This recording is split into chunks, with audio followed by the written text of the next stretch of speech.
23. 제가 돌아왔어요, 라비크. 제가요? 하고 케이트 헤그슈트렘이 말했다. 그녀는 호텔 랑카스테르의 자기 방에 앉아 있었다. 전보다 더 말라 있었다. 피부 아래의 살은 어떤 섬세한 기구들이 속을 파내기라도 한 듯 푹 꺼져 있었다. 몸 윤곽은 더 두드러져 보였고 살갗은 살짝 건드리기만 해도 찢어질 비단 같았다.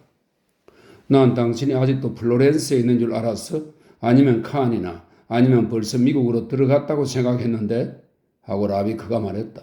네네, 플로렌스에 있었어요. 피에졸레에 말이에요. 더 이상 견딜 수 없을 때까지 거기 머물렀어요. 제가 함께 가자고 설득하려 했던 걸 기억하세요? 책, 불, 저녁, 그리고 평화를 얘기했죠. 책은 있었어요. 난로불도. 하지만 평화는 라비크.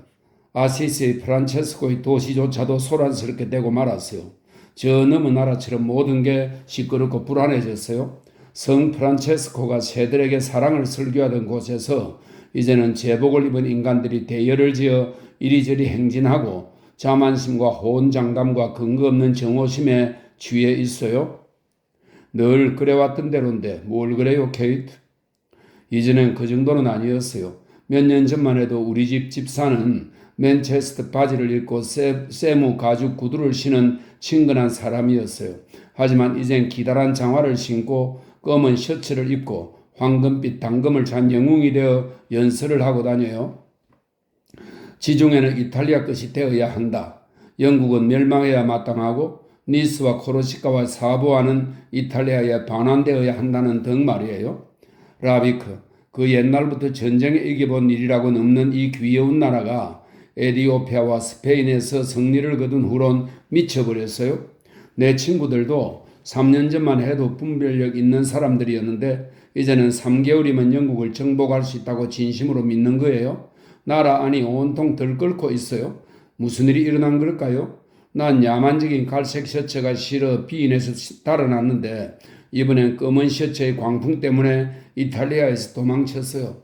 어딘지는 모르지만 초록 셔츠도 있다더군요. 미국은 물론 은빛 셔츠지요. 온 세상에 셔츠의 광풍이 부는 걸까요? 그럴지도 모르지. 하지만 아마도 곧 달라질 거요. 붉은 빛으로 통일될 걸. 붉은 빛으로요? 그래요. 빛처럼 붉은 빛으로. 케이트 헤그슈트렘은 마당을 내려다보았다. 늦은 오후 햇살이 밤나무 잎사귀들 사이로 새어나와 부드러운 초록빛으로 비추고 있었다. 믿기 어려워요. 하고 여자가 말했다. 20년 만에 두 번의 전쟁이라니 너무해요. 저번 전쟁으로 아직도 지쳐있는데. 승리자들만 그렇지 패배자들은 아니요. 이기면 경솔해지는 법이지. 그래요, 맞아요. 여자가 그를 유심히 쳐다보았다. 그럼 곧 닥칠지도 모르겠네요. 어때요? 그렇게 멀지는 않은 것 같아. 나도 겁이 나요. 제게는 시간이 충분하다고 생각하세요? 왜 아니겠어? 라비크는 머리를 들어 여자를 쳐다보았다. 여자는 그의 눈길을 피하지 않았다. 비올라는 만나봤어요? 하고 그가 물었다. 네, 한두 번. 그 사람은 아직도 흑사병에 걸리지 않은 몇 안 되는 사람들 중 하나더군요. 라비크는 대답하지 않았다. 그는 기다렸다. 케이트 헤그슈트렘은 탁자 위에 놓인 진주 목걸이를 집어들고 두 손으로 만지작거렸다. 목걸이는 가늘고 기다란 손가락들 사이에서 마치 값비싼 염주와도 같아 보였다. 저는요, 제가 방랑하는 유대인 같다는 생각이 들어요. 하고 여자가 말했다. 평화를 찾아다니는 유대인 말이에요. 하지만 저는 안 좋은 시대에 방랑을 시작한 것 같아요. 그런 유대인은 어디에도 없어요. 다만 여기에 아직 그 찌꺼기가 남아있을 뿐이에요. 라비크는 진주를 쳐다보았다. 진주란 형체 없는 잿빛 연체동물이 조개 껍질 속으로 들어온 이물질, 즉 모래 하늘의 자극을 받아 만들어낸 것이다. 우연한 자극으로부터 저렇게 부드러운 빛을 내는 아름다움이 생겨났다. 주목할 만한 일이 아닌가? 당신은 미국으로 갈 작정이었잖아요, 케이트? 하고 그가 말했다. 유럽을 떠날 수 있는 한 그래야 해요. 다른 일은 무엇이든 이미 늦었고 나를 쫓아내고 싶은 거죠? 천만에요. 하지만 지난번엔 일을 정리하고 미국으로 돌아갈 작정이라고 하지 않았나요? 그래요. 하지만 이제는 가고 싶지 않아요. 좀 더 여기에 있고 싶어요. 파리의 여름은 뜨겁고 불쾌한데? 케이트는 진주 목걸이를 옆으로 치웠다. 이번이 마지막 여름이라면 그렇지도 않아요, 라비크. 마지막이라니? 그래요. 제가 돌아가기 전 마지막 여름이죠. 라비크는 입을 닫았다. 이 여자는 혹시 아는 걸까? 피올라가 여자에게 무슨 말을 했단 말인가? 셰라자드는 어때요? 하고 케이트가 물었다. 못 가본 지 오래됐죠. 모로소프 말로는 매일 밤 10,000원이라던데 다른 나이트클럽도 다 마찬가지고. 여름인데요? 그러게 말이요. 여름에는 가게가 대부분 문을 닫았는데 놀랍지 않아요? 아니요. 사람들은 종말이 오기 전에 무엇이든 움켜잡으려 하기 때문이에요. 그렇겠군. 하고 라비크가 말했다. 저를 한번 데리고 가 주실래요? 물론 케이트. 당신이 원할 때면 언제라도. 난 당신이 이제 그런 데는 가지 않는 줄 알았어요. 저도 그렇게 생각했어요. 하지만 생각이 바뀌었어요. 저도 할 수 있는 한 무언가를 움켜쥐겠어요. 그가 여자를 다시 쳐다보고는 말했다. 좋아, 케이트. 당신이 좋을 때 언제든 갑시다. 그는 일어섰다. 케이트는 그와 함께 문간으로 갔다. 그리고 가냘프기 짝이 없는 모습으로 건드리기만 해도 사각거리는 소리를 낼 것 같은 메마르고 비단 같은 살결로 출입구에 기대어 섰다. 눈은 매우 또록또록하고 전보다 커졌다. 여자가 그에게 손을 내밀었다. 손은 뜨겁고 건조했다. 제 몸이 안 좋다고 왜 말씀해 주지 않았어요? 하고 케이트는 마치 날씨라도 묻듯 가볍게 물었다. 그는 물끄러미 여자를 바라보며 대답하지 않았다. 말씀했더라도 저는 견딜 수 있었을 거예요. 하고 여자가 말했다. 조금도 나무라는 기색이 없는 빈정대는 듯한 미소의 그림자 같은 것이 여자의 얼굴을 스쳐 지나갔다. 잘 가요, 라비크. 위를 잘라낸 그 사내는 죽었다. 사흘 내내 끙끙 앓았고 모르핀도 별로 효과를 보지 못했다. 라비크와 베브는 그가 죽는다는 걸 알았다. 그들은 그가 그 사흘간 신음하지 않게 해줄 수도 있었다. 하지만 그렇게 하지 않은 것은 이웃을 사랑하라고 설교하고 이웃 사람의 고통을 들어주는 것을 금하는 종교가 있기 때문이었다. 그 종교를 보호하는 법률도 있었다. 친척한테 전보는 쳤나? 하고 라비크가 물었다. 친척이 없어. 하고 베브가 말했다. 연고자라도 있을 테지. 아무도 없어. 아무도 없다고? 아무도. 다만 그자가 사는 곳에 아파트 문지기가 왔다 갔어. 백화점 카탈로그라든가 알코올 중독과 결핵, 성병 예방 팸플릿 같은 것 말고 편지라고는 온 적이 없다는 거야. 방문객이라고는 없었대. 수술비와 넉주치 입원비는 미리 지불했어. 그러니까 2주치를 더 지불한 셈이지. 문지기 여자는 그 사내를 계속 돌봐주었기 때문에 그의 소유물을 전부 받기로 약속했다는군. 그래서 2주치 입원료도 무조건 돌려달라는 거야. 그 친구에게 어미처럼 해주었다는 거지. 자네도 그 어미라는 여자를 보았어야 하는데 그 친구를 위해 온갖 경비를 다 대주었다는 거야. 집세도 지불해 주었고. 그래서 문지기에게 한마디 했지. 죽은 사람은 여기 우리 병원에서는 돈을 미리 지불했고 그러니 아파트 월세도 그렇게 하지 않을 이유가 있었겠느냐고 말이야. 게다가 이런 모든 문제는 경찰이 할 일 아니냐고 했지. 그랬더니 나한테 욕을 바가지로 퍼붓더군. 문제는 돈이야. 하고 라비크가 받았다. 돈이 그렇게 수작을 부리고 한다네. 베브가 큰 소리로 웃었다. 당국에 알려두세. 자기네들끼리 알아서 처리하겠지. 장래 문제도. 라비크는 친척도 위장도 없는 사내를 다시 한번 쳐다보았다. 그는 거기 누워 있었다. 얼굴은 지난 1시간 동안 35년의 평생 동안 단 한 번도 볼 수 없었을 정도로 심하게 변해 있었다.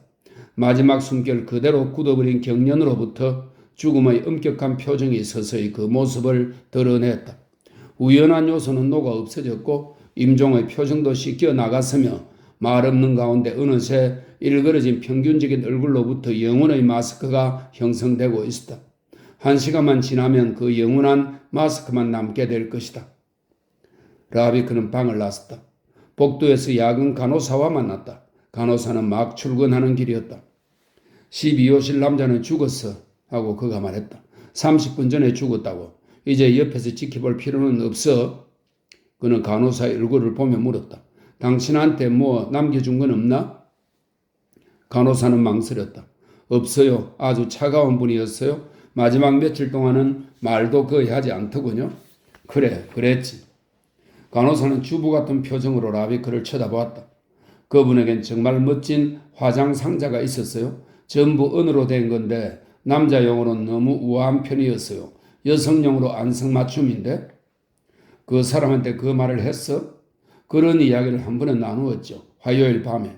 그때 그분은 좀 진정된 상태였어요. 하지만 그분은 어느 남자한테도 어울린다고 그러더군요. 솔도 고급이고 요즘에는 그런 물건을 살 수 없다는 말도 했어요. 그 밖엔 거의 아무 말도 않더군요.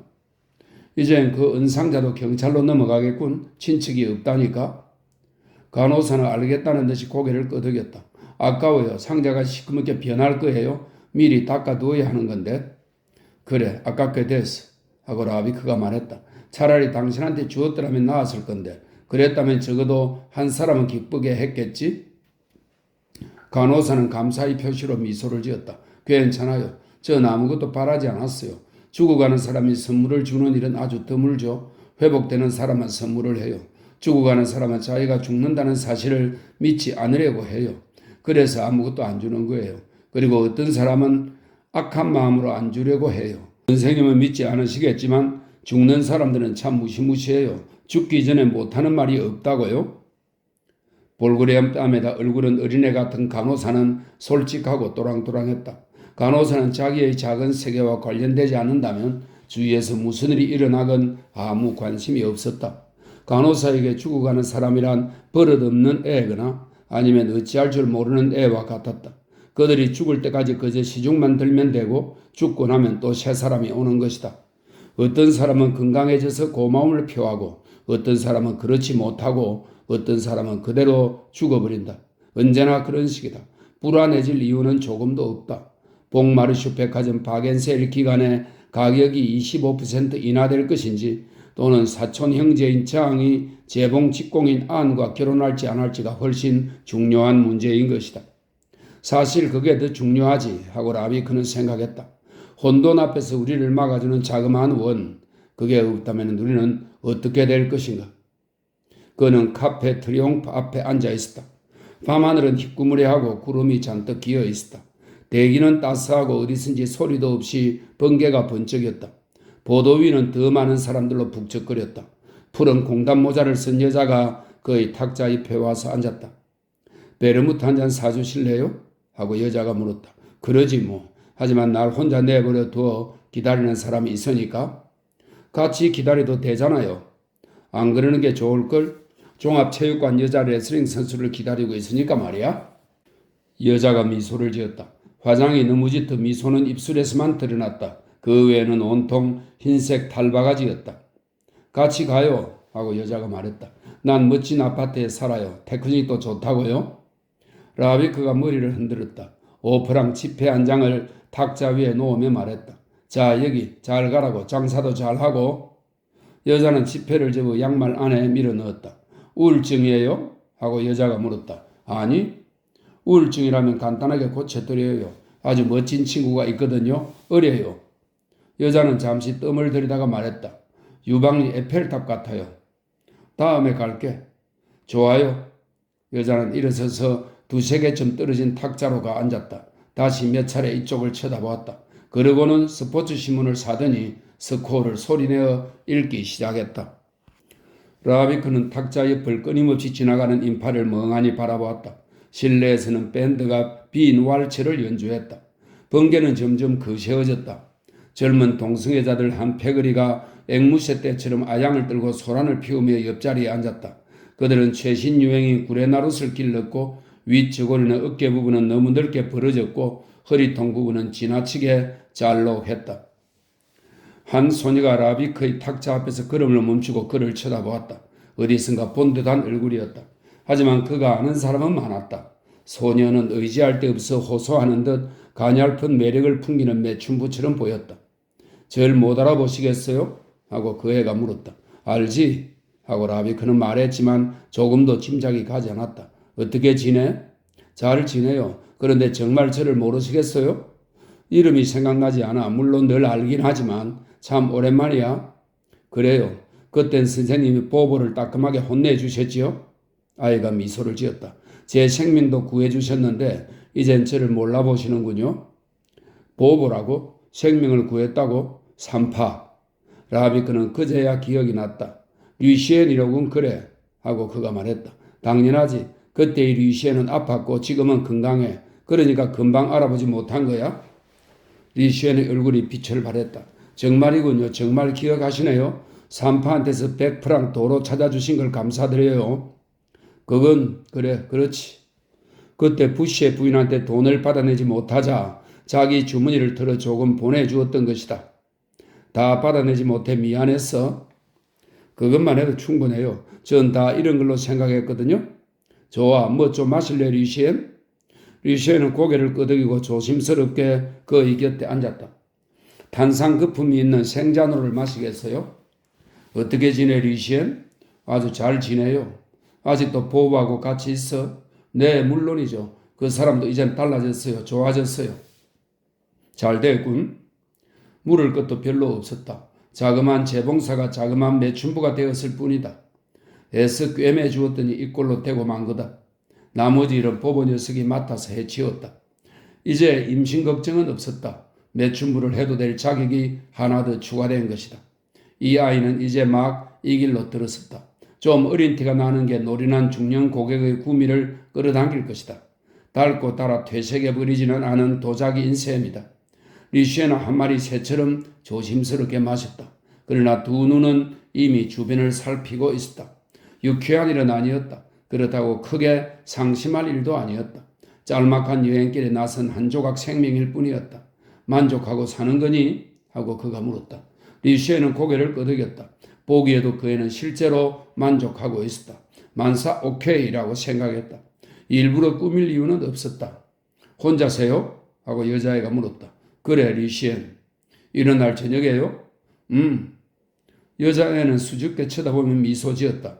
전 지금 시간이 있어요. 하고 여자애가 말했다. 도대체 나라는 인간은 어떻게 된 걸까? 하고 라비크는 생각했다. 내가 그렇게 굶주려 보인다 말인가? 매춘부란 매춘부가 돈으로 사는 한 조각 사랑을 팔겠다고 나한테 덤벼들지 않는가? 너희 집까지는 너무 멀어, 리시엔. 난 시간이 그렇게 많지 않아. 집으로 갈 필요 없어요. 보보가 알면 안 되니까요. 라비크가 여자애를 쳐다봤다. 보보는 아무것도 모르니? 왜요? 알아요. 다른 사람들과의 일은 다 알아요. 늘 감시를 하거든요. 여자애가 미소를 지었다. 그 사람은 아직 어려요. 안 그러면 돈을 못 챙긴다고 생각해요. 어쨌든 선생님한텐 돈을 받고 싶지 않아요. 그래서 보보가 알면 안 되는 거니? 그 때문이 아니에요. 그 사람이 질투할 거예요. 그럴 땐 사나워지거든요. 누구한테나 질투하는 거니? 리시에는 의아스러워하며 쳐다봤다. 그렇진 않아요. 다른 사람과는 영업일 뿐이니까요. 그러니까 돈을 안 받을 때만 그렇다는 거구나. 리시에는 망설였다. 천천히 얼굴이 붉어졌다. 그런 게 아니에요. 다른 무언가가 있구나 하는 생각이 들 때만 그래요. 여자애는 다시 망설였다. 제가 기분을 내면 그런다니까요. 리시에는 눈을 들지 않았다. 라비크는 탁자 위에 쓸쓸하게 놓인 여자애의 손을 잡았다. 리시엔 하고 그가 말했다. 기억해 줘서 고마워. 그리고 같이 가자고 해 줘서 말이야.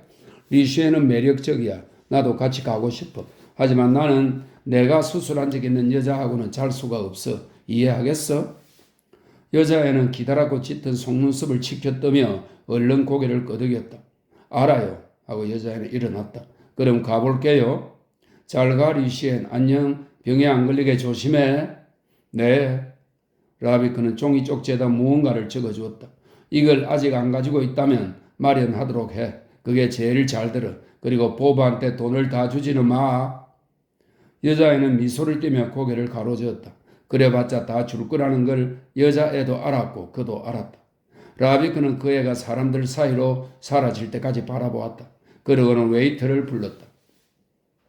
푸른 모자를 쓴 여자가 다시 다가왔다. 그동안의 모습을 다 보고 있었던 것이다. 여자는 접은 신문으로 부채질을 하면서 의치로 가득한 입을 불렸다. 당신은 고자가 아니면 호모로군요. 한심한 양반. 하고 여자는 스쳐 지나가며 친근하게 말했다. 잘해보시오. 그리고 아깐 고마웠어요. 라비크는 부드러운 밤 공기 속을 걸었다. 번개가 지붕틀 위를 번쩍이며 지나갔다. 대기는 고요했다. 루브르 박물관 입구에는 불이 밝혀 있었다. 문이 열려 있었고 그는 안으로 들어갔다. 야간 전시회 날들 중 하루였다. 진열실 중 일부에 조명이 밝혀 있었다. 그는 밝게 불을 밝힌 거대한 묘지처럼 보이는 이집트 진열실을 지나갔다. 3000년 이전의 왕들이 돌이 되어 쪼그리고 앉은 채로 혹은 선 채로 꼼짝도 하지 않고 어슬렁거리고 다니는 학생들과 유행이 지난 모자를 쓴 여자들, 그리고 할 일이 없이 지기워하는 늙어수리한 남자들을 화강함의 눈으로 응시했다. 그리스 진열실에서는 밀로의 비너스 앞에서 그 여신과 그 어느 면에서도 비교할 수 없는 소녀들 몇 명이 소곤대며 서 있었다. 라비크는 멈추어 섰다. 이집트인들의 화강함과 초록빛 섬장암상을 보니 이런 대리석은 태폐적이고 연약해 보였다. 부드럽고 풍만한 비너스는 만족해하며 목욕을 하는 가정주부다운 데가 있었다. 아름다우면서도 아무런 생각이 없었다. 도마뱀 살해자인 아폴로는 운동을 더 해야 하는 동성연애자 같았다. 하지만 이들은 모두 진열실 안에 있고 그 때문에 죽어 있는 것이다. 이집트인들은 죽어 있지 않았다. 이집트 상들은 묘지나 신전을 위해 만들어졌기 때문이다. 그리스 상들은 태양과 공기, 그리고 아테네의 황금빛 태양이 그 틈으로 새어들어오는 기둥들이 필요했다. 라비크는 더 걸어갔다. 계단에 있는 커다란 홀이 싸늘한 기운으로 나타났다. 그리고 갑자기 모든 것을 압도하며 치솟은 사모트라케의 니케가 나타났다. 니케를 본 것은 오랜만이었다. 지난번에 보았을 때는 흐린 날이었다. 대리석이 초라하게 보였고 박물관의 먼지 투성이 겨울 햇빛 속에서 승리의 여신은 머뭇거리며 얼어붙은 듯했다. 그런데 오늘은 계단 위에 높다랗게 조각난 대리석재 배의 뱃머리에 서서 조명등 빛으로 찬란하게 빛나며 날개를 활짝 펴고 바람에 나부끼는 옷은 전진 날리는 몸뚱이에 찰싹 달라붙은 채 언제라도 과감하게 날아갈 듯 서 있다. 여신 뒤로는 포도주빛 살라미스 바다가 철썩이고 있는 듯 했다. 하늘은 기대에 찬 벨벳으로 어둡게 덮여 있었다. 여신이 그 무슨 도덕을 알고 그 무슨 문제를 알겠는가. 밀어닥치는 폭풍우도 모르거니와 유혈사태의 컴컴한 배경을 알 리도 없다. 아는 것은 승리와 패배뿐. 그리고 이 둘은 거의 같은 것이다. 여신은 유혹이 아니라 날아오름이며 매혹이 아니라 무관심이다. 여신에게 비밀이란 없다. 성을 감춤으로써 오히려 그것을 드러내는 비너스보다 더욱 자극적이다. 여신은 새와 배, 바람과 파도, 그리고 수평선과 같은 것이다. 여신에게 고향은 없다. 여신에게 고향 같은 건 없어 하고 라비크는 생각했다. 고향 같은 게 왜 필요하단 말인가? 승리의 여신은 용기와 투쟁이 있는 곳이라면 모든 배전이 자신의 고향인 것이다. 절망하지만 않는다면 패배한다고 하더라도 그곳이 바로 여신의 고향, 여신은 또한 승리의 여신일 뿐 아니라 결코 포기하지 않는 모든 모험가들과 피난민들의 여신인 것이다. 그는 주위를 둘러보았다. 홀에는 아무도 없었다. 대학생들과 베레크 여행 안내서를 손에 든 사람들은 집으로 돌아갔다. 집으로 돌아간다고? 그러나 잠시 동안 다른 사람의 가슴 속에 폭풍우 같은 것을 불러일으키는 것 외에는 가진 게 없는 인간에게 도대체 어떤 집이 있단 말인가? 사랑이 고향 없는 사람들의 마음에 충격을 가할 때 그들을 뿌리채 뒤흔들며 완전히 사로잡아 버리는 것은 그 때문이 아닐까? 그들은 그것밖에는 가진 것이 없지 않은가? 내가 사랑을 피하려 한 것도 그 때문이 아니었던가? 하지만 그래도 사랑은 나를 뒤따라오고 사로잡아 굴복시키지 않았던가? 익숙하고 정든 땅에서보다 낯선 곳의 미끄러운 빙판에서 다시 몸을 일으키기는 더 어려웠다. 무엇인가가 얼핏 눈에 띄었다. 무언가 조그맣고 펄럭이는 흰 것이다. 나비였다. 열린 출입구를 통해 날아 들어온 게 틀림없다. 아마도 연인 한상 때문에 향기는 잠에서 후다닥 깨어 튠레리의 따스한 장미꽃 화원에서 날아왔다가 수많은 태양과도 같은 불빛에 눈이 부셔 당황해하며 이 출입구 안으로 커다란 문들이 가리고 있는 안전한 어둠 속으로 도망쳐 들어온 것이 분명하다.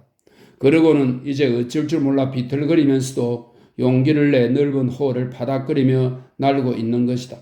그러다가 홀에서 대리석 돌림띠나 창문 돌출부 혹은 높다란 곳에서 빛을 발하는 여신의 어깨 위에서 피곤해지지 잠들었다가 죽어갈 것이다. 아침이 오면 꽃을, 생명을, 그리고 꽃들의 달콤한 꿀을 찾을 것이고 결국은 찾아내지 못하고 어느새 다시 천년 묵은 대리석 위에서 잠들고 말 것이다. 결국에는 더 쇠약해지고 부드럽고 믿음직한 다리들도 힘이 빠져 바닥으로 떨어지고 말 것이다. 벌써 초가을에 지고 마는 얇은 나무 잎들처럼 감상에 지나지 않는 거야 하고 라비크는 생각했다. 승리의 여신과 피난민 나비, 이것들은 싸구려 상징일 뿐이다. 하지만 싸구려 사물들, 싸구려 상징, 싸구려 느낌, 싸구려 감상보다 더 사람 마음을 움직이게 하는 게 무엇이 있단 말인가? 그것들을 그냥 싸구려로 만드는 것은 무엇 때문일까? 너무도 명백한 진실이라서 그런 게 아닐까? 생사의 궁지에 몰리면 신사연하는 속물건성은 자취를 감추는 법이다. 나비는 아치형 천장의 어둑어둑함 속으로 사라졌다. 라비크는 밖으로 나왔다. 따뜻한 공기가 훅 하고 불어왔다. 목욕물처럼 미지근했다. 그는 멈추어 섰다. 싸구려 감정. 나 자신이 싸구려 중에서도 가장 싸구려 감정에 사로잡혀 있지 않은가. 더 넓은 뜰을 가만히 응시했다. 그곳엔 몇 세기 동안의 망령들이 쪼그리고 앉아있었다. 느닷없이 주먹질을 당한 느낌이었다.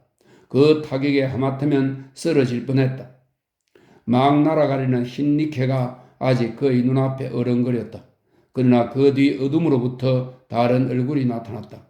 가시투성이 장미 등불에 걸린 인도인의 베일처럼 그의 상상력이 만들어낸 싸구려이면서도 값비싼 얼굴이었다. 그는 베일을 힘껏 잡아당기려 했으나 가시들이 꼭 붙들고 놓아주지 않았다. 가시는 황금빛 비단 실을 붙들어 매고 있었다. 그것들은 서로 얽혀 있어서 무엇이 가시돋친 가지인지 무엇이 어른거리며 빛나는 베일인지 구분할 수 없었다. 얼굴. 그것이 싸구려인지 값비싼 것인지 누가 묻는가? 단 하나밖에 없는 얼굴인지 천번 만번 볼 수 있는 얼굴인지 누가 묻는가? 우선은 그런 질문을 던질 수 있을지 모른다. 하지만 일단 사로잡히면 분별력을 잃고 만다. 우연히 그 이름을 가지게 된 개별적인 인간이 아니라 사랑의 포로가 되면 말이다. 상상력의 불길로 장님이 되고 만다면 그 누가 판단을 내릴 수 있단 말인가. 사랑은 가치라는 걸 모르는 법이다. 하늘은 낮게 가라앉았다. 소리도 없는 번개불이 번쩍하며 어두운 속에서 이왕을 품은 구름을 찢어 발겼다. 무더운 기운이 천개의 장님눈을 가지고 형체도 없이 지붕 위를 덮고 있었다. 라베크는 리볼리 거리를 따라 걸었다. 아케이드 아래로 쇼윈도가 휘황찬란하게 빛을 발했다. 사람들의 물결이 그곳을 따라 밀려갔다. 자동차들은 눈부신 반사광의 사슬을 이루었다. 이렇게 나라는 인간은 수천 명 중 한 사람으로서 번쩍거리는 잡동사니와 귀중품을 널어놓은 진열장 앞을 두 손을 호주머니에 찌른 채 천천히 걸어가고 있는 것이다. 저녁 산책자 중 한 사람으로서 그러나 내 손에서는 피가 요동치고 두 소나기에 들리는 해파리 같은 덩어리의 뇌라고 불리는 맥박치는 구불구불한 회백색 덩어리 속에서는 현실을 비현실로 비현실을 현실로 보이게 하는 그런 전투가 미친 듯이 벌어지고 있다. 나는 팔들이 나를 밀치고 몸뚱이들이 나를 스치고 눈들이 나를 살핀다는 것을 느낀다. 나는 자동차 소음, 목소리 그리고 엄연한 현실이 부글거리며 끓어오르는 소리를 듣는다. 나는 그 한가운데 있으면서도 달나라보다 더 먼 혹성에 와 있다. 논리와 사실들의 저 너머에 있는 것이다. 나의 내부에서 무언가가 이름을 부르짖는다. 그것이 이름이 아니라는 걸 알면서도 부르짖는다. 그것은 침묵을 향해 이름을 부르짖는다. 침묵은 언제나 있었으며 침묵 속에서 이미 무수한 부르짖음이 사라져갔고 그 침묵으로부터 어떠한 대답도 들려오지 않았다. 그 무언가는 이름을 알면서도 여전히 이름을 부르짖는다. 사랑의 밤과 죽음의 밤의 부르짖음을, 황홀경과 무너져 내리는 의식의 부르짖음을, 밀림과 사막의 부르짖음을. 나는 천 가지 대답을 알 수도 있지만 이 한 가지 대답만은 나의 영역 밖에 있다. 나는 결코 그 대답을 얻을 수 없는 것이다. 사랑. 이 말로 얼마나 많은 것을 표현해야 했던가. 더없이 부드러운 살결의 애무로부터 정신의 아득한 격동에 이르기까지, 단순하게 거지없는 집안 소원으로부터 죽음의 감동에 이르기까지, 제정신이 아닌 적나라한 욕정에서부터 야곱과 천사의 격투에 이르기까지. 라비크는 이제 40을 넘겼고 많은 학교에서 교육을 받았고 두들겨 맞고 쓰러졌다가 경험과 지식으로 다시 일어섰다. 세월이라는 필터에 걸러지고 더욱 단단해지고 비판적이 되고 더욱 냉정해졌다. 나는 그것을 원치 않았고 믿지 않았으며 그것이 다시 한번 찾아오리라고는 생각지도 않았다. 그런데 이제 그것이 눈앞에 있다. 그 모든 경험도 소용없고 그 모든 지식도 그것을 더욱 불타오르게 할 뿐이다. 메마른 냉소주의와 위기의 세월에 쌓아 올렸던 장작보다 감정의 불길 위에서 더 타오르기 좋은 게 어디 있겠는가? 그는 걷고 또 걸었다. 밤은 아득하게 울려 퍼졌다. 무작정 걸었고 몇 시간이 지났는지 몇 분이 지났는지도 모른 채 정신없이 걸었다. 다시 라파엘 거리 뒤쪽 공원에 와 있는 자신을 발견하고는 그다지 놀라지도 않았다. 파스칼 거리의 집, 창백한 빛의 방들, 높다란 곳에 자리 잡은 방들, 몇 군데는 불이 밝혀 있다. 조항의 방 창문들이 보였다. 환하게 빛나고 있었다. 여자는 집에 있었다. 어쩌면 집에 없고 불만 켜져 있을지도 몰랐다. 그 여자는 어두운 방에 들어가는 걸 싫어했으니까. 그 점은 그도 마찬가지였다. 라비크는 길을 건넜다. 자동차 몇 대가 집 앞에 서 있었다. 그 중에 노란색 로드스타가 있었다. 보통 자동차를 경주용처럼 개조한 것이었다. 그것이 다른 사내의 차일 수도 있다. 배우가 타기에 적당한 자동차다. 붉은색 가죽 시트, 비행기 하나 있을 만한 계기판, 그리고 불필요한 기구들이 잔뜩 있었다. 그래, 그 사내의 것임이 분명하다. 질투하는 건가? 그런 생각에 그는 깜짝 놀랐다. 그 여자와 연결된 우연한 대상을 보고 질투한다고? 나와는 아무 관계도 없는 것을 보고 질투한다 말인가? 방향을 바꾸어 버린 사랑은 질투할 수 있다. 하지만 그곳을 향하고 있으면서 질투할 수는 없는 법이다. 그는 다시 공원으로 돌아갔다. 어둠 속에서 흙냄새와 차가워진 푸른 잎들의 향기와 뒤섞여 꽃냄새가 풍겼다. 곧 내부가 닥칠 것 같은 짙은 내음이었다. 그는 벤치를 발견하고 앉았다. 이건 내가 아니야 하고 그는 생각했다. 나를 버린 여자의 집 앞 여기 벤치에 앉아 그 집 창을 올려다 보고 있는 지각한 이 연인은 내가 아니야. 낱낱이 분석할 줄은 알면서도 그 주인이 될 수 없어 욕망에 마구 흔들리고 있는 이 작자는 내가 아니야. 여기 있는 이 바보, 시간을 되돌릴 수만 있다면 자신의 귀에 말도 안 되는 소리를 짓기려 되는 이 허망한 금발 여자를 되찾을 수만 있다면 몇 년의 세월이라도 바치겠다고 생각하는 이 작자는 내가 아니라고. 여기 이렇게 앉아 온갖 변명을 하고 질투를 하고 힘이 쭉 빠져 가련한 상태로 저놈의 자동차에 불이라도 지르면 후련하겠다고 생각하는 이 작자는 내가 아니라고. 담배를 더듬어 찾았다. 나직한 불빛, 보이지 않는 연기, 성냥불의 짧은 혜성 궤도. 나는 왜 저 방에 올라가지 않은 건가? 무슨 일이 있었다는 건가? 아직도 너무 늦진 않았다. 불은 아직도 켜져 있다. 이 정도 문제는 얼마든지 처리할 수 있다. 그런데도 너는 왜 여자를 데리고 나오지 않는 건가? 모든 사정을 다 아는데도 말이다. 여자를 데리고 나와 다시는 놓아주지 않으면 되지 않는가? 그는 어둠 속을 응시했다. 그래 봤자 무슨 소용일까? 무슨 일이 있겠는가? 다른 사내를 쫓아낼 수도 없다. 다른 사람 마음으로부터 아무것도, 그리고 아무도 쫓아낼 수는 없는 법이다. 여자가 나에게로 왔을 때 왜 그 여자를 차지하지 않았던가? 왜 그렇게 하지 않았던가? 담배를 내던졌다. 그것만으로는 충분하지 않았기 때문이다. 바로 그 때문이다. 나는 더 많은 것을 바랐던 것이다. 그 여자가 온다고 해도 다시 온다고 해도 그것으로는 충분하지 않다. 모든 것을 잊고 물속에 가라앉혀 버린다 해도 그것만으로는 절대로 충분하지 않다. 이상하고 무서운 일이긴 하지만 결코 충분하지 않다. 그 무언가가 뒤틀리고 말았다. 그 언젠가부터 상상력의 빛이 더 이상 거울에, 그 빛을 받아 자신 속으로 더욱 강렬하게 되비추어주는 거울에 적중하지 않았던 것이다. 이제 빛은 거울을 빗나가 채울 수 없는 맹목적인 허공으로 흩어져 버린 것이다. 이제 그 어떤 것도 빛을 되찾아올 수는 없다. 어떤 거울도, 1000개의 거울도 소용없다. 거울들은 빛의 일부분만을 사로잡을 수 있을 뿐 그 빛을 도로 가져올 수는 없다. 그 빛은 망령이 되어 텅 빈 사랑의 허공을 외롭게 떠돌고 빛나는 안개만이 허공을 채운다.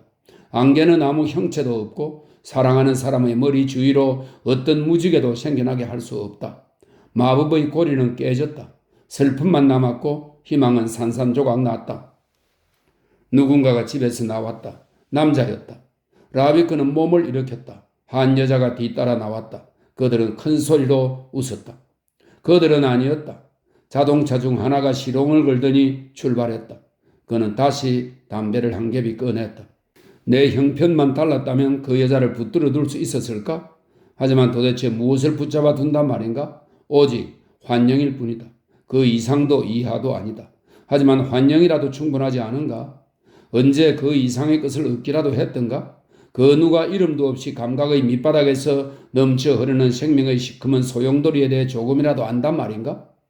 나를 공허한 소란에서 벗어나게 하여 사물로, 책상과 램프와 고향으로, 그리고 당신과 사랑으로 변화시키는 그 소용돌이에 대해서 말이다. 거기엔 오직 예감과 무시무시한 으스름이 있을 뿐이다.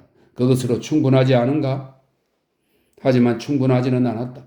그것을 믿을 때에야 비로소 충분하게 되는 것이다. 수정이 일단 의심이라는 망치에 부서지고 나면 접합제로 붙일 수는 있지만 그 이상은 아무것도 할 수 없다. 지난날 백색으로 빛났던 수정을 접합제로 붙이고 속임수로 가려봤자 산만하게 흩어지는 빛만 보일 뿐이다. 아무것도 되돌아오지 않는다. 아무것도 다시 만들어지지 않는다. 아무것도. 조항이 다시 돌아온다 하더라도 이전과 같을 수는 없다. 접합제로 얼기설기 붙인 수정, 때는 늦었다. 아무것도 시간을 되돌리지 못한다. 날카롭고 참기 어려운 고통이 느껴졌다. 그 내부에서 무언가가 찢겼다. 갈기갈기 찢어졌다. 제기랄, 맙소사 하고 그는 생각했다. 이렇게 괴로워하다니. 이것 때문에 이처럼 괴로워한단 말인가? 나는 나 자신을 어깨너머로 응시한다. 하지만 그렇다고 변할 것은 아무것도 없다. 설사 내가 그것을 얻는다고 하더라도 다시 놓치고 말 것이다. 하지만 그 점을 알아도 나의 갈망은 식지 않는다. 나는 그것을 시체 공시소 테이블 위에 올려놓은 시체처럼 해부한다. 하지만 그것은 천배나 더 생생하게 되살아난다. 그것이 언젠가는 지나가 버린다는 것도 안다. 그렇지만 내겐 아무 도움도 안 된다. 그는 창문을 응시했다. 눈이 부셨다. 그리고 갑자기 자신이 정말 우스꽝스럽다고 느꼈다. 하지만 그렇다고 해서 변하는 건 없었다. 갑자기 도시 위로 엄청난 천둥 소리가 울려 퍼졌다. 빗방울이 후드득 후드득 풀숲으로 떨어졌다. 라비크는 일어섰다. 거리는 어두운 은색으로 변했다. 비는 노래하기 시작했다. 커다란 빗방울이 따뜻하게 그의 얼굴을 때렸다. 그러자 갑자기 자기가 멍청한 것인지 아니면 비참한 것인지 고통스러워하고 있는 것인지 그렇지 않은 것인지 분간되지 않았다. 다만 자기가 살아있다는 것만 느낄 수 있었다. 나는 살아있다. 여기에 있다. 이것이 나를 다시 사로잡고 뒤흔들어댄다. 나는 더 이상 방관자가 아니다. 아웃사이더가 아니다. 억누를 수 없는 감정의 위대한 광휘가 마치 불길이 용광로 도관을 지나가듯 내 혈관 속으로 줄다름친다. 내가 행복하든 불행하든 아무래도 좋다. 나는 분명히 살아있다. 그리고 내가 살아있음을 확실히 느낀다. 그것으로 충분치 않은가? 그는 빛 속에 그대로 서 있었다. 비는 하늘나라의 기관총인 것처럼 그의 머리 위로 마구 떨어졌다. 그는 그 자리에 선 채로 비가 되었고 폭풍우와 물과 땅이 되었다. 지평선에서 번쩍하는 번갯불이 그의 가슴 속에서 지그재그로 지나갔다. 그는 피조물이었고 원소였다. 이제 아무 것에도 이름이 없었고 그렇게 해서 고독에 지지도 않았다. 모든 것은 동일하다. 사랑도, 퍼붓는 비도, 지붕 위에서 번쩍이는 창백한 불빛도, 부풀어 오는 것처럼 보이는 대지도 다 동일하다. 이제 아무런 경계선도 없다. 그는 이 모든 것에 속했다.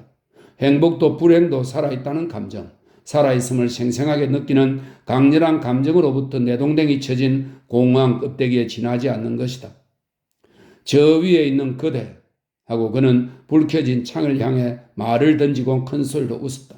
하지만 자신이 웃었다는 것을 자신은 알지 못했다. 그대 작은 빛이여, 그대 신기루여, 수십만 다른 얼굴들이 있는 이 별 위에서 좀 더 훌륭하고 아름답고 총명하고 친절하고 성실하고 분별력 있고 내게 이상한 힘을 발휘하는 얼굴이여, 그대 우연이여, 밤중에 길가에 내동댕이 쳐져 나의 생활 속으로 굴러들어온 그대여, 어디선가 떠밀려와 내가 잠든 동안 내 살갗 밑으로 기어들어와 아무 생각도 없이 달라붙어버린 감정이야. 나라는 인간에 대해서는 내가 저항한다는 것 외에는 별달리 아는 것이 없고, 그래서 내가 더 이상 저항하지 않을 때까지 내게 몸을 내 던졌다가는 이제 가버리는 그대여. 이제 안녕. 나는 여기 서 있다. 다시 한번 여기 서 있을 줄은 몰랐다. 비는 속옷을 적시고 흐른다. 비는 그대 손보다, 피부보다 더 따뜻하고 더 차갑고 더 부드럽다. 나는 여기 서 있다. 비참한 기분으로 뱃속에 질투라는 날카로운 발톱을 감추고서 그대를 그리워하면서 그대를 경멸하고 그대를 칭송하면서 숭배한다. 그대가 번갯불을 던져 나를 타오르게 했기 때문이다. 모든 자궁 속에 숨겨진 번갯불, 생명의 불꽃, 그 시커먼 불을 내게 던졌기 때문이다. 나는 여기 서 있다. 보잘것없는 냉소주의와 조소적인 태도, 그리고 조금의 용기를 지닌 채 휴가를 얻은 죽은 자는 이제 아니다. 식어버리지 않고 다시 한번 살아나 고통을 받는다. 다시 한번 삶의 내우에 몸을 맡기고 삶의 순수한 힘 속으로 다시 태어난다. 축복받아라. 변덕스러운 심장을 가진 마돈나여. 루마니아 억양을 쓰는 니케여. 꿈과 기만, 암흑의 신의 깨진 거울. 아무런 예감도 없는 그대가 정말 고맙다. 너에겐 결코 이런 말을 안 하리. 그렇게 한다면 너는 뻔뻔하게 그것을 이용하고 말 테니까. 하지만 그대는 플라톤도, 별같은 국화꽃도, 탈주도, 자유도, 모든 시와 모든 자비심도, 절망도 줄기차게 기다리는 고귀한 희망도 줄 수 없었던 것을 내게 돌려주었다. 대재앙과 대재앙 사이의 이 시대에 내겐 범죄처럼 보였던 그런 단순하고 강렬하고 직접적인 생명을 그대는 내게 주었다. 그대의 안녕, 정말 고맙다. 나는 그런 것들을 배우기 위해 그대를 잃어야 했다. 그대의 안녕. 비는 번쩍이는 은빛 장막이 되었다. 풀숲은 향기를 뿜기 시작했다. 흙냄새는 강렬하고 고마웠다. 누군가가 맞은편 아파트에서 뛰어나와 노란색 로드스타에 덮개를 씌웠다. 아무래도 좋았다. 모든 것은 마찬가지였다. 밤이 별들로부터 비를 흔들어 떨어뜨려 주었다. 신비스럽게도 열매를 맺어주는 비는 가로수길과 정원이 있는 도로의 도시 위로 줄기차게 내렸다. 수백만 송이 꽃들은 그들의 알록달록한 성기를 비를 향해 내밀고 받아들인다. 비는 수백만 개의 날개처럼 펼쳐진 나무 가지들 한테로 뛰어들고 땅 속으로 스며들어 기다리고 있는 수백만 개의 뿌리와 어둠 속에서 결혼식을 올린다. 비와 밤, 자연과 성장, 그런 것들은 파괴와 죽음, 범죄자와 거짓 성인, 승리와 패배와는 상관없이 지금 여기에 있다. 어느 해든 마찬가지다. 그리고 나는 오늘 밤 그런 것들의 일부가 된다. 껍질은 열리고 생명은 기지개를 편다. 생명이여, 생명이여, 내 인사를 받아라. 축복하노라. 그는 정원과 길을 재빨리 지나갔다. 뒤돌아보지 않았다. 걷고 또 걸었다. 숲의 우듬지들은 윙윙거리는 거대한 벌집처럼 그를 맞아주었다. 비는 우듬지들을 북처럼 두드렸고 우듬지들은 몸을 흔들며 대답했다. 다시 젊어진 느낌이었고 처음으로 여자의 집에 가는 것 같았다. 24. 무엇을 드릴까요? 하고 웨이터가 라비크에게 물었다. 그걸로 한 잔. 뭐라고요? 라비크는 대답하지 않았다. 무슨 말씀인지 못 들었습니다만 하고 웨이터가 말했다. 아무거나 가져와. 페르노는 어떨까요? 좋아. 라비크는 눈을 감았다. 그리고 다시 천천히 눈을 떴다. 사내는 여전히 그곳에 앉아 있었다. 이번에는 절대로 잘못 본 게 아니었다. 학회는 출입문 옆의 탁자에 앉아 있었다. 혼자서 식사하고 있었다. 탁자 위에는 반으로 자른 왕새우 2개를 담은 은접시, 얼음 그릇을 담은 샴페인 한 병이 있었다. 웨이터 하나가 탁자 옆에 서서 토마토와 푸른 샐러드를 섞고 있었다. 라비크는 그 모든 장면을 그의 눈 속에 밀랍 부조를 새기려는 듯 뚫어지라 쳐다보았다. 그는 학회가 얼음 그릇에서 샴페인 병을 끄집어낼 때 붉은 돌에 문양을 새긴 도장 반지를 보았다. 도장 반지와 오동통한 흰 손은 낯익었다. 그는 그 손을 고문대 옆에서 기절했다가 실신 상태에서 깨어나 휘황한 불빛 아래로 내던져졌을 때 그 일사불란한 광기의 소용돌이 속에서 보았던 것이다. 바로 앞에 그 학회가 있었다. 그는 라비크에게 끼얹는 물벼락에 흠잡을 데 없는 자신의 제복을 적시지 않으려고 조심스럽게 뒤로 물러섰고 그 통통하고 힐이 흰 손을 내밀어 라비크를 가리키며 부드러운 목소리로 말했던 것이다. 이제 시작이야. 이건 아무것도 아니야. 자, 이름을 댈래? 아니면 계속할까? 다른 방법도 얼마든지 있어. 보아하니 네 놈의 손톱은 아직 성하군 그래? 학회는 눈을 들었다. 라비크를 똑바로 보았다. 라비크는 그냥 앉아있기만 하는데도 온몸의 힘이 필요했다. 그는 페르노 잔을 들어 한 모금 마셨고 조리법이 재미있다는 듯이 눈에 힘을 주어 샐러드 접시를 천천히 쏘아보았다. 학회가 그를 알아보았는지는 알 수 없었다. 그는 순식간에 등줄기가 흥건하게 땀에 젖는 것을 느꼈다. 잠시 후 그는 탁자 쪽으로 다시 눈길을 보냈다. 학회는 왕새우를 먹었고 자기 접시를 보고 있었다. 그의 대머리는 빛을 반사했다. 라비크는 주위를 둘러보았다. 식당은 10,000원이었다. 무언가를 시도하기는 불가능했다. 무기도 가진 게 없고 만일 학회에게 덤벼든다 해도 그 다음 순간 10명의 사람들이 자기를 떼어놓고 말 것이다. 그리고 2분 후면 경찰이 올 것이다. 기다렸다가 학회 뒤를 쫓는 도리밖에 없었다. 어디에 사는지 아는 게 급선무였다. 그는 억지로 담배를 피워 물었고 다 피울 때쯤 되었어야 학회 쪽으로 다시 시선을 보냈다. 천천히 마치 누군가를 찾고 있기라도 하듯 사방을 둘러보았다. 학회는 마침 새우를 다 먹고 난 참이었다. 그는 냅킨을 두 손으로 들고 입술을 닦았다. 한쪽 손이 아니라 두 손으로 닦았다. 냅킨을 집어들고 입술을 가볍게 톡톡 두드리며 닦았다. 처음에는 한쪽 입술을, 다음에는 다른 쪽 입술을 마치 여자가 연지를 닦아내듯 두드렸다.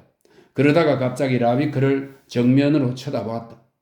라비크는 눈길을 다른 곳으로 돌렸다. 학회가 자기를 노려보는 것 같았다. 그는 웨이트를 불러 페르노를 한 잔 더 가져오게 했다. 다른 웨이트가 학회의 탁자를 치웠다. 먹다 남은 왕새우 찌꺼기를 치우고 빈 잔에다 술을 채우고 치즈를 담은 접시를 날라왔다. 학회는 밀집 깔개 위에서 녹고 있는 버리산 치즈를 손으로 가리켰다. 라비크는 다시 새 담배를 피웠다. 잠시 후 눈꼬리로 학회의 눈길이 느껴졌다. 더 이상 우연은 아니었다. 그는 피부가 오그라드는 것을 느꼈다. 학회가 자기를 알아보았다면 라비크는 웨이트를 불러 세우고 말했다. 페르노를 밖으로 갖다 줄 수 있겠소? 테라스에 가서 앉고 싶은데 그곳이 더 시원할 것 같은데?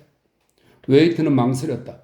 여기서 계산해 주시면 더 편하겠는데요. 밖에는 다른 웨이트가 있습니다. 그렇게 해주시면 잔을 밖으로 내다 드리겠습니다. 라비크는 머리를 가로젓고는 지폐 한 장을 꺼냈다. 이건 여기서 마시고 밖에 나가서는 다시 주문하겠네. 그러면 안 헷갈릴 테지?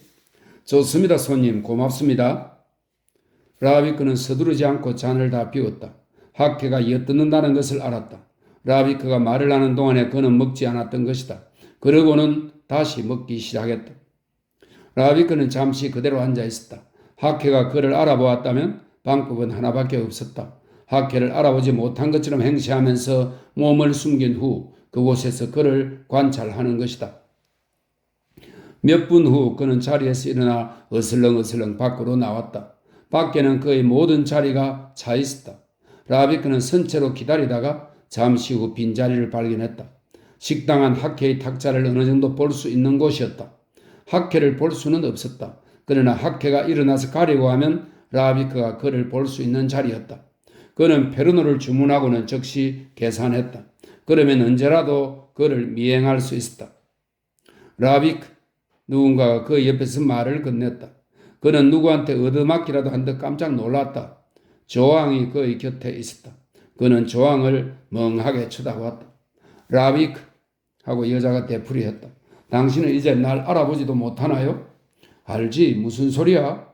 그의 눈은 여전히 학회의 탁자로 향하고 있었다. 웨이트가 서 있었다. 커피를 가져왔다. 그는 숨을 내쉬었다. 아직 틈은 있었다. 조왕 하고 그가 힘들게 말했다. 무슨 일로 왔어? 무슨 질문이 그래요? 북해는 누구나 매일 오는 곳이잖아요? 혼자? 네. 그는 여자가 아직도 서 있고 자기가 앉아 있다는 것을 깨달았다. 그는 학회의 탁자를 비스듬히 바라보면서 일었었다. 나는 여기에서 볼 일이 있어, 조왕. 하고 그가 여자 쪽은 보지도 않고 급하게 말했다. 무슨 일인지는 설명할 수 없어. 제발 나를 혼자 있게 해줘. 기다리겠어요? 하고 조왕은 자리에 앉았다. 어떤 여자인지 봐야겠어요. 여자라니? 하고 라비크는 영문을 몰라 물었다. 당신이 기다리는 여자 말이에요. 여자가 아니야. 그럼 누구예요? 그는 그녀를 쳐다보았다. 당신은 날 알아보지도 못하네요? 하고 여자가 말했다. 저를 쫓아버리고 싶죠? 흥분하고 있군요. 누군가가 있어요. 누군지 알아야겠어요? 5분은 있어. 하고 라비크는 생각했다. 커피 마시는데 10분이나 15분 정도 걸리겠지? 하케는 담배를 피울 테고 보통 담배겠지. 그때까지는 어떻든 조항을 처리해야 해. 좋아. 하고 그가 말했다. 내가 당신 행동을 막을 수 없지. 하지만 다른 자리에 가서 앉아줘. 여자는 대꾸하지 않았다. 두 눈은 날카로워지고 얼굴은 긴장되었다. 여자는 아니라고 하고 그가 말했다. 하지만 젠장, 여자라고 하더라도 당신과 무슨 상관이야? 자기는 배우 나부랭이랑 돌아다니면서 질투를 하다니 가소롭군. 조항은 대답하지 않았다. 그가 보고 있는 쪽으로 향하여 누구를 쳐다보는지 알려고 했다. 그만둬 하고 그가 말했다. 그 여자가 다른 남자와 있어요? 갑자기 라비크는 자리에 앉았다. 자기가 테라스로 가서 앉겠다고 한 것을 하케가 들었다. 그러니 나를 알아보았다면 이상하게 생각하며 내가 어디 있는지 알아보려 할 것이다. 그렇다면 여기 밖에서 여자하고 앉아있는 게 더 자연스럽고 아무렇지도 않아 보일 것이다. 좋아 하고 그가 말했다. 여기 있어. 하지만 당신 생각은 말도 안 돼. 나는 갑자기 일어나 가버릴지도 몰라. 그러면 당신은 택시까지만 같이 가고 함께 타지는 않는 거야. 그렇게 해줄래? 무엇 때문에 그런 수수께끼 같은 말을 하는 거죠? 수수께끼가 아니야. 오랫동안 만나지 못했던 놈이 여기 와 있어. 그 놈이 어디 사는지 알아야 해. 그게 전부야. 여자가 아니라고요? 여자가 아니라 남자 놈이야. 그 이상은 말할 수 없어. 웨이트가 탁자 옆에 와서 섰다. 뭘 마시겠어? 하고 라비크가 물었다. 칼바도스. 칼바도스 한 잔? 웨이트는 발을 끌며 가버렸다. 당신은 안 마셔요?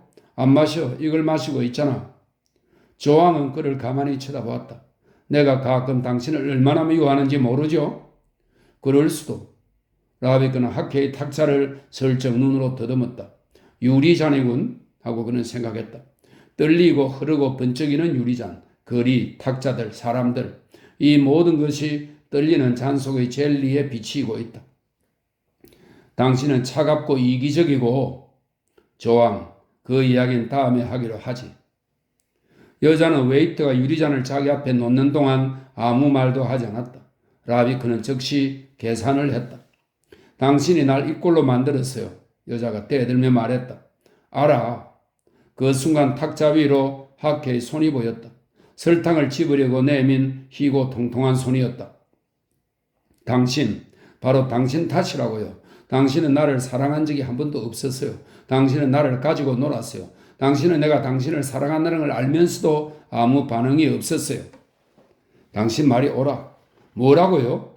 당신 말이 옳다니까? 하고 라비크는 여자를 쳐다보지도 않고 말했다. 하지만 나중엔 달라졌어. 그래요. 나중엔. 하지만 그땐 이미 모든 게 뒤죽박죽이 되었어요. 그때는 이미 늦었다고요. 당신 탓이에요. 알아.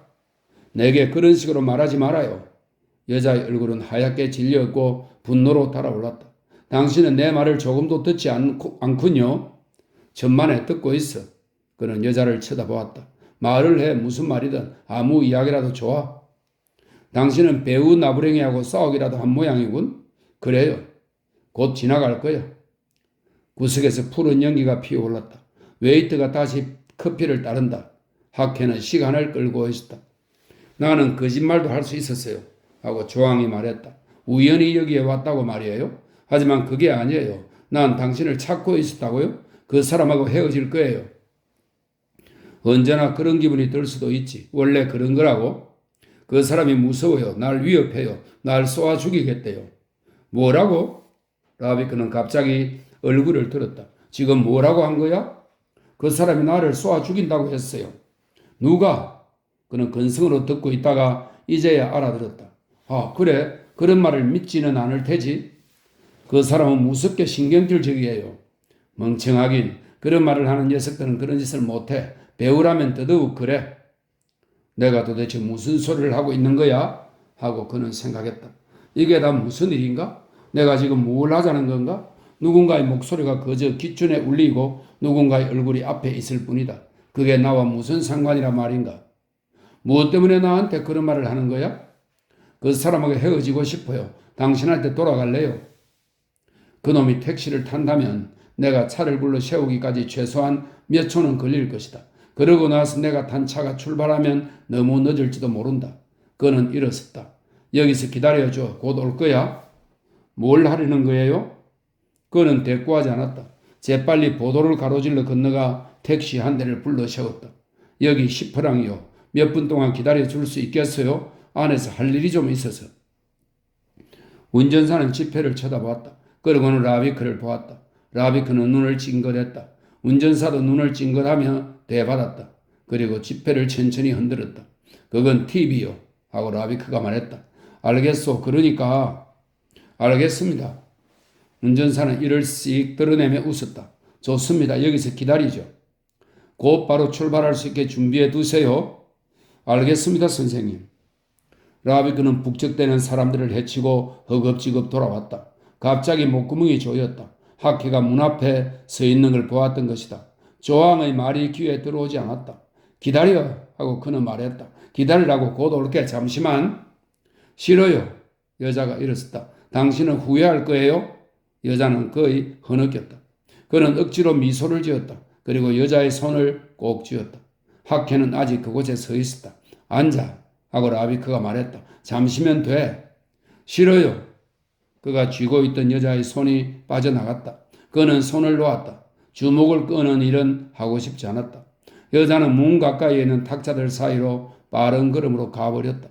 하케는 여자의 뒷모습을 쳐다보았다. 그러고는 라비크 쪽으로 천천히 눈길을 던졌다가는 다시 조항이 가버린 쪽을 보았다. 라비크는 자리에 앉았다. 갑자기 관자놀이 부근의 피가 쨍쨍하게 울렸다. 그는 지갑을 꺼내 무언가를 찾는 척했다. 하케가 천천히 탁자 사이를 걸어오는 것을 알아차렸던 것이다. 그는 모르는 척하며 반대쪽 방향을 보았다. 하케는 틀림없이 그가 보고 있는 쪽으로 지나갈 것이다. 그는 기다렸다. 시간이 끝도 끝이 없이 느리게 지나가는 것 같았다. 갑자기 격렬한 불안감에 사로잡혔다. 만일 하케가 되돌아가 버렸다면 어쩌지? 그는 재빨리 고개를 돌렸다. 하케는 이미 그 자리에 없었다. 그 순간 핑 하고 모든 것이 돌았다. 실례지만 하고 누군가가 그 옆에서 말을 걸었다. 라비크의 귀에는 그 말이 들리지 않았다. 그는 출입구 쪽을 보았다. 하케는 안쪽으로 들어가지도 않았다. 얼른 일어서야 한다 하고 그는 생각했다. 놈을 따라 붙어야 해. 등 뒤에 목소리가 또 들렸다. 그는 고개를 돌렸고 그 순간 멍하게 쳐다보았다. 하케가 등 뒤로 와서 바로 곁에 서 있었던 것이다. 그는 조항이 앉았던 자리를 가리켰다. 실례합니다. 다른 데 빈자리가 없어서요. 라비크는 고개를 끄덕였다. 말을 한다는 게 불가능했다. 피가 싹 빠져나가는 것 같았다. 피가 의자 밑으로 흐르고 흘러 몸이 빈 자루라도 되는 것처럼 빠져나갔다. 그는 등을 의자 쪽으로 힘껏 기댔다. 유리잔은 아직도 거기에 놓여 있었다. 우유와 같은 액체. 그는 잔을 덜어 마셨다. 무거웠다. 그는 잔을 내려다 보았다. 손 안에서 가만히 있었다. 혈관 속 피가 요동을 쳤다. 하케는 고급 핀 샴페인을 주문했다. 오래 묵은 핀 샴페인이었다. 그는 독일어 억양이 짙게 밴 프랑스로 말했다. 라비크는 신문파리 소년을 불렀다. 파리 수화르 한 장 다오. 신문파리 소년은 출입구 쪽을 보았다. 그쪽에 신문파리 노파가 서 있는 것을 알았기 때문이다. 소년은 우연인 것처럼 신문을 접어 라비크에게 건네주었고 동전을 받아들고 재빨리 사라졌다. 이놈이 나를 알아본 게 틀림없어 하고 라비크는 생각했다. 안 그러면 무엇 때문에 여기로 온다 말인가? 일이 이렇게 돌아갈 줄은 정말 몰랐어. 이렇게 된 이상 하케가 어떻게 나올지 지켜본 후 거기에 따라 행동하는 수밖에. 그는 신문을 집어들어 제목들만 읽고는 도로 탁자 위에 놓았다. 하케가 그를 쳐다보았다. 그리고 독일어로 말했다. 좋은 저녁이군요. 라비크는 고개를 끄덕였다. 하케는 슬쩍 미소를 지었다. 제가 잘 알아보았지요. 어때요? 그런 것 같은데요. 저 안에 있을 때부터 알아차렸죠. 라비크는 정신을 바짝 차렸고 그러면서 아무렇지도 않은 듯 고개를 끄덕였다. 극도의 긴장 상태였다. 하케가 어떻게 나올지 상상할 수 없었다. 라비크가 프랑스의 불법 체류 중이라는 것을 학회가 알 리는 없었다. 하지만 게슈타포는 그런 것까지 알지도 몰랐다. 그렇더라도 시간은 있다. 선생님을 금방 알아보았습니다. 하고 학회가 말했다. 라비크는 그를 쳐다보았다. 그 상처는 하고 학회는 라비크의 이마를 가리켰다. 학생조합의 학생신분을 말하는 겁니다. 그러니까 독일분이 틀림없는 거죠. 아니면 독일에서 공부를 하셨거나. 그는 큰 소리로 웃었다. 라비크도 여전히 그를 지켜보았다. 이런 일이 너무 웃기는 일이다. 갑작스럽게 그는 안도의 한숨을 깊이 쉬었다. 그가 누구인지 학회는 조금도 모른다. 그의 이마 상처를 대학생들의 결투 때문에 생긴 상처라고 생각한다. 라비크는 큰 소리로 웃었다. 학회와 함께 웃었다. 웃음을 참기 위해 손바닥에 손톱이 박히도록 주먹을 꼭 쥐어야 했다. 맞지요? 학회는 자뭇 자랑스러운 표정으로 말했다. 네, 말씀대로입니다. 이마의 상처, 그 상처는 게슈타포의 지하실에서 학회가 보는 앞에서 두들겨 맞아 생긴 것이었다. 그의 피가 학회의 눈과 입속으로 튀어들어갔던 것이다. 그런데 그 학회가 지금 여기 앉아서 그것을 결투의 상처로 짐작하고 마쳤다고 자랑스러워하는 것이다. 웨이트가 학회의 피인을 가져왔다. 학회는 술 맛이라도 아는 척 킁킁대며 냄새를 맡았다. 여기선 이런 걸 마실 수 있군요. 하고 그가 말했다. 고급 코냑입니다. 하지만 다른 걸 보면 그는 라비크에게 찡긋 윙크를 했다. 모조리 썩었어요. 연금 생활자만 득실됩니다. 모두들 안전하고 편한 생활만 바라고 있어요. 우리한테 질 수밖에요. 라비크는 함부로 말을 내서는 안 되겠다고 생각했다. 막상 말을 하기 시작하면 자신이 유리잔을 높이 집어들었다가 탁자 모퉁이에 내리쳐 깨뜨리고 날카로운 파편으로 학회의 두 눈을 푹 찌를 것 같았다. 그는 조심스럽게 잔을 들어 비우고는 다시 조용히 내려놓았다. 그건 뭐죠? 하고 학회가 물었다. 페르노입니다. 압생트 대용품이죠. 아, 압생트요. 프랑스 사람들을 불능으로 만드는 물건이죠. 안 그래요? 학회는 싱긋 웃었다. 용서 바랍니다. 개인적으로 드린 말씀은 아닙니다만 압생트는 금지되어 있어요. 하고 라비크가 말했다. 이건 해롭지 않은 대용품이지만요. 압생트를 마시면 불임이 된다고들 하지만 발기불능이 되진 않아요. 그래서 금지되는 거지요. 여기 이건 아니스고요. 감초수 맛이 나지요. 무난하게 돼가는군 하고 그는 생각했다. 그렇게 흥분도 하지 않고 말이야. 가볍게 술술 대답도 하고 마음속 깊은 곳에선 시꺼멓게 으르렁거리며 감정이 소용돌이 쳤지만 겉으로는 멀쩡했다.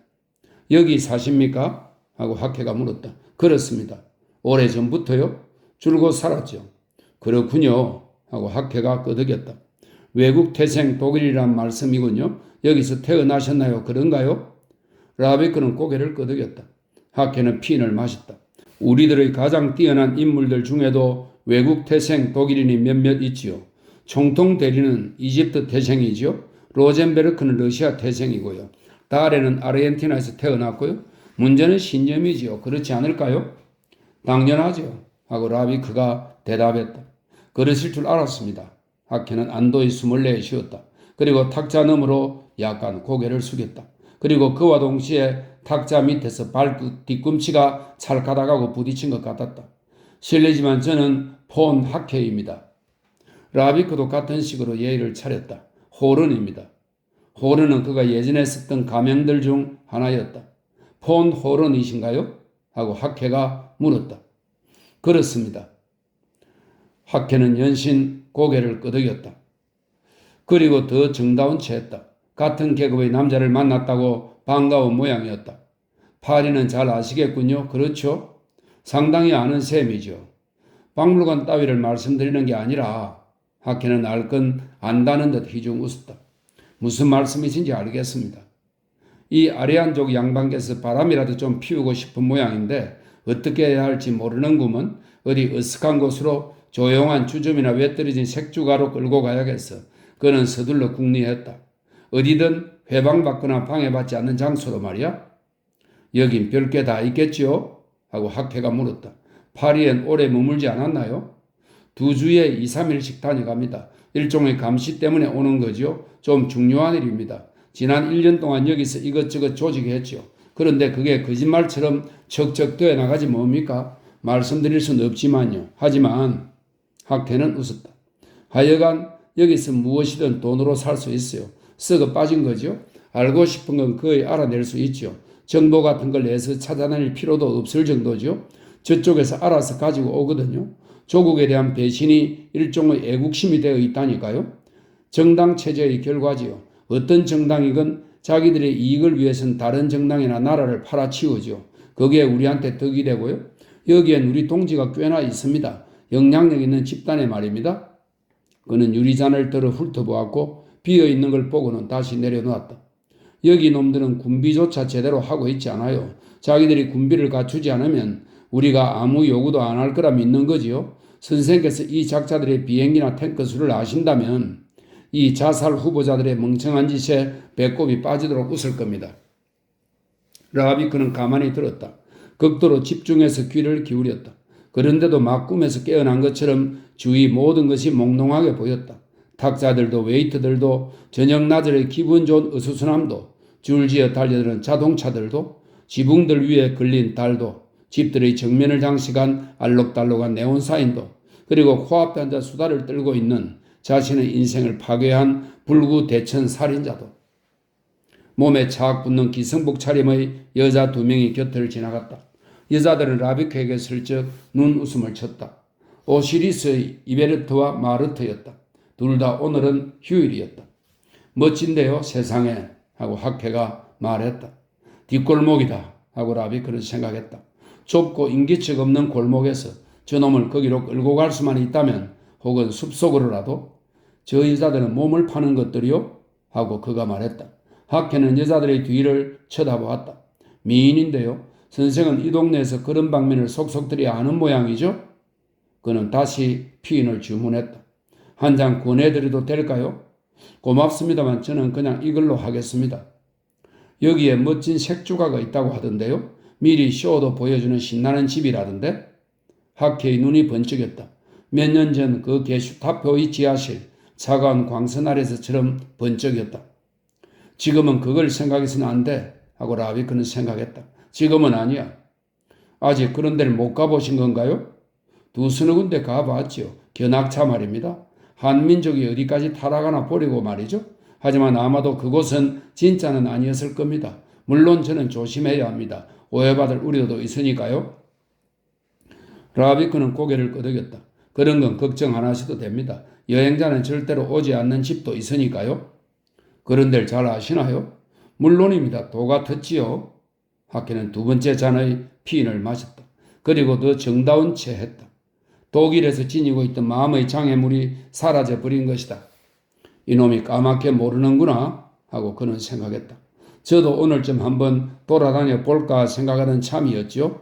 하고 그가 학회에게 말했다. 그래요? 그럼요. 가끔 간답니다. 알 수 있는 건 되도록 알아놓아야지요. 옳습니다. 정말 옳은 말씀.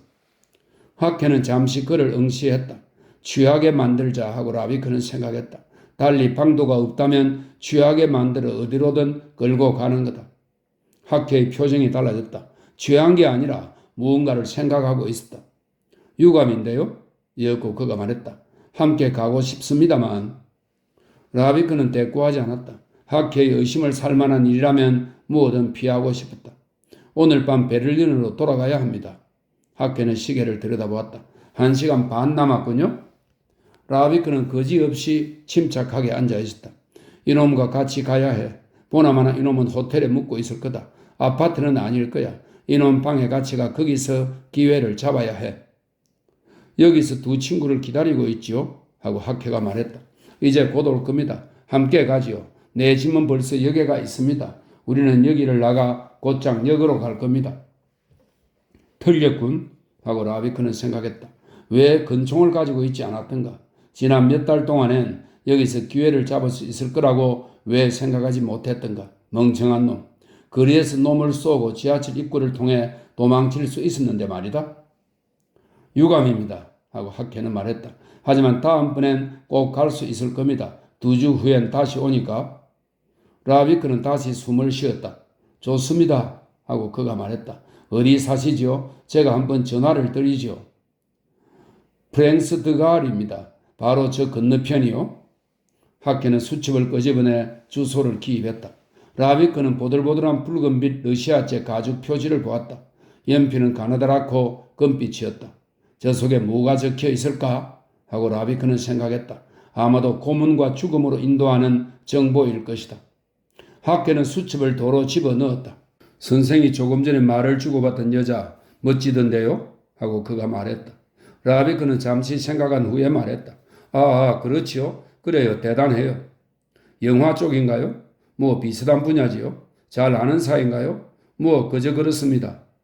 학계는 생각에 잠긴 듯 앞을 바라보았다. 여기서는 그게 어려워요. 예쁜 아가씨를 사귀는 거 말이죠. 시간도 별로 없고 좋은 기회도 없어서요. 어떻게 될 테지요? 하고 라비크가 말했다. 정말로요? 선생은 흥미가 없으시오? 무얼 말입니까? 학계는 당황해하며 웃었다. 말하자면 선생이 말을 주고받았던 여자 같은 사람 말입니다. 조금도 없습니다. 원 세상에 그거 나쁘지 않군요. 그 여자 프랑스 여자입니까? 아마 이탈리아 여자일 겁니다. 다른 피도 좀 섞였을 거고요. 학계는 싱긋 웃었다. 나쁘진 않군요. 물론 고향에서는 안 되지만요. 그러나 여기서는 익명이니까요. 어느 정도는. 그러신가요? 하고 라비크가 물었다. 학계는 잠시 깜짝 놀라는 표정이었다. 그러고는 겸연쩍게 미소를 지었다. 그렇습니다. 물론 친구들한테는 그렇지 않지만요. 하지만 그 밖엔 엄하게 비밀을 지켜야죠. 그리고 문득 생각이 났는데 혹시 피난민들과 무슨 연락이라도 있으신지요? 별로 없는데요. 라비크는 조심스럽게 대답했다. 유감이네요. 될 수 있다면 뭐든 아시겠죠. 정보가 필요해서요. 물론 대가는 지불합니다.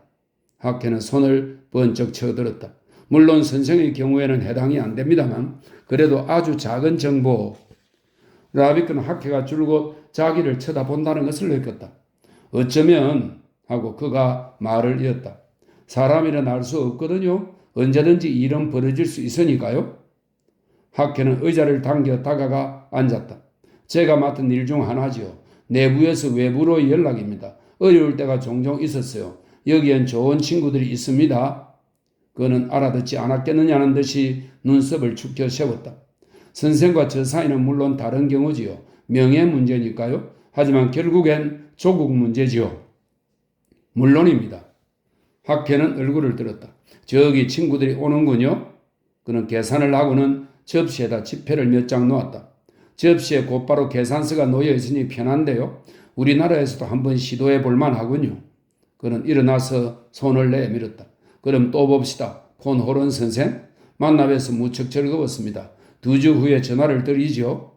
그는 미소를 지었다. 물론 조심은 해야죠. 물론입니다. 잊지 말고 전화 주십시오. 전 무엇이든 절대 아니세요. 얼굴도 그렇고 약속도 그렇지요. 잊어버릴 수 없어요. 제 직업이니까요. 라비크는 그 옆에 섰다. 팔을 곧장 뻗어 콘크리트 벽이라도 뚫어야 할 것 같은 기분이었다. 그러고는 학계의 손을 자기 손 안에 넣겼다. 작으면서 놀랄 만큼 부드러웠다. 그는 잠시 어쩔 줄을 몰라 그대로 서 있으면서 학계의 뒤를 눈으로 쫓았다. 그러고는 다시 자리에 앉았다. 갑자기 몸이 부들부들 떨렸다. 그는 잠시 후 계산을 하고 자리를 떴다. 학계가 간 방향으로 뒤따라갔다. 그러다가 학계와 두 동행자가 택시에 올라탔던 장면을 떠올렸다. 뒤쫓아가도 아무 소용없을 것이다. 학계는 벌써 호텔에서 나온 것 아닌가. 만일 어디선가 자기를 다시 만나면 정말 수상쩍다고 생각할 것이다. 그는 몸을 돌려 앙테르나슈날 쪽으로 갔다. 현명하게 한 거야 하고 모로소프가 말했다. 두 사람은 롱푸앙의 카페 앞에 앉아 있었다. 라비크는 자기 오른손을 보았다. 몇 번이고 알코올로 씻고 또 씻었던 것이다. 멍청한 짓이라고 생각했지만 그렇게 하지 않을 수 없었다. 이젠 피부가 양피디처럼 건조해졌다. 자네가 무슨 일이라도 저질렀다면 미친 짓이었겠지? 하고 모로소프가 말했다. 무기 같은 걸 갖고 있지 않은 게 잘된 일이었어. 그래, 라비크는 확신도 없이 대꾸했다. 모로소프가 그를 쳐다보았다. 설마 살인이나 살인 미수로 재판정에 끌려갈 정도로 멍청이는 아닐 테지?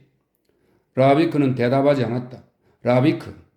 모로소프는 병을 탁자 위에 힘껏 내려놓았다. 몽상가가 되지 말게. 난 그런 부류가 아니야. 하지만 그런 식으로 기회를 놓친 게 뼈에 사무친다는 걸 이해 좀 해주면 안 되겠나? 2시간만 빨랐더라면 놈을 어디로든 끌고 갈 수 있었단 말이야. 그렇지 않더라도 무슨 수가 있었을 거고. 모르소프는 2개의 잔을 채웠다. 이걸 마셔. 보드카야. 놈은 다시 붙잡을 수 있어. 못할 수도 있어.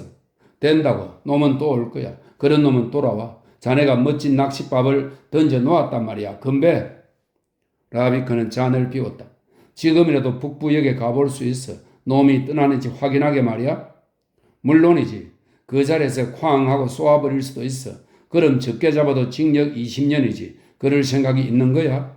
그래, 있지. 놈이 떠났는지 확인 정도야 하면 어떤가? 그리고 놈한테 들켜 일을 망치는 거지? 놈이 어떤 호텔에 묵는지 물어볼 걸 그랬어? 그러면 놈이 의심했을 거야. 모로소프는 2개의 잔을 다시 가득 채웠다. 잘 들으라, 빅. 자네는 지금 그렇게 앉아 일을 그르치고 말았다고 생각하고 있어. 그런 생각은 집어치우게. 하고 싶다면 무엇이든 박살내버려. 좀 커다란 걸로. 하지만 너무 비싸지 않은 걸로. 앙테르 나시나르의 종려나무 화분 같은 걸로 말이야. 실없는 짓이네. 그런 말을 하라고. 녹초가 될 때까지 그 이야기를 하게. 속 시원하게 털어놓으란 말이야. 진정될 때까지 계속 말을 하라고. 자네가 러시아인이라면 이해할 텐데. 라비크는 몸을 꼿꼿이 세웠다. 보리스 하고 그가 말했다. 쥐란 놈은 없애버려야 하지만 그놈들과 서로 물어뜯지는 말아야 한다는 것쯤은 알아. 하지만 그 일에 관해 말하고 싶진 않아. 대신에 생각을 할 거야. 어떻게 해야 할지를 말이야. 수술할 때처럼 준비를 할 거야. 무언가 준비를 할 수 있다면 말이야. 나는 그 일에 익숙해져야 해. 아직 2주나 남았어. 잘된 일이야? 정말 잘된 일이라고. 냉정을 유지하는 데 익숙해져야 해. 자네 말이 옳아. 녹초가 되도록 찌꺼리고 또 찌꺼리다 보면 침착해지고 신중해질 수 있겠지. 하지만 죽도록 생각하고 또 생각을 해서도 같은 목적을 달성할 수 있을 거야. 죽도록 정오심을 일으키고 또 일으키다 보면 냉정을 유지할 수 있을 거란 말일세. 머릿속에서 몇 번이고 죽이고 또 죽이다 보면 놈이 돌아올 때쯤엔 죽이는 것에 습관이 되는 거지. 첫 번째보다는 1000번째에 더 신중하고 더 냉정해질 수 있단 말이지. 이제는 이야기하는 것을 그만두세. 다른 이야기를 하자고. 저기 있는 흰 장미꽃은 어떤가? 잘 보라고. 이렇게 무더운 밤인데도 눈같이 하얗지 않은가? 밤의 불안한 파도가 일으키는 흰 거품 같지 않은가? 그래. 이제 만족하는 거야? 아니. 하고 모로소프가 대답했다. 좋아. 이번 여름을 잘 보게. 1939년의 여름 말이야. 유황 냄새가 나. 이 장미들은 닥쳐올 겨울의 공동묘지에 쌓인 눈처럼 보인다고. 그런데도 우린 신나게 떠들고 있지 않은가? 안 그래? 불간섭 중립의 세기여 만세. 도덕감정의 화석화의 세기여 만세. 오늘 밤에도 무수한 사람들이 살해되고 있단 말이야. 보리스, 매일 밤 무수한 살인. 도시는 불타오르고 유대인은 어디선가 울부짖고 체코 사람들은 숲속에서 나자빠지고 중국인들은 일본군의 휘발유에 타 죽고 있어. 채찍의 죽음이 강제 수용소 안을 기어다니고 있어. 살인마를 제거해야 할 시점에 감상적인 여자처럼 굴어서야 되겠느냐고? 우리는 놈을 잡아 숨통을 끊어놔야 해. 끝장내야 한다고. 입고 있는 제복이 서로 다르다는 이유만으로도 지금까지 죄 없는 인간들을 그렇게 자주 죽여온 터에 말이네. 됐네. 하고 모로소프가 말했다. 그 정도면 됐어. 자네 칼 쓰는 법을 배운 적 있나? 칼은 소리가 안 나지. 오늘은 그 이야기는 그만두세. 난 자야겠어. 언제든 이렇게 차분한 척하지만 잠을 제대로 잘 수 있을지 모르겠네. 알겠어? 알아.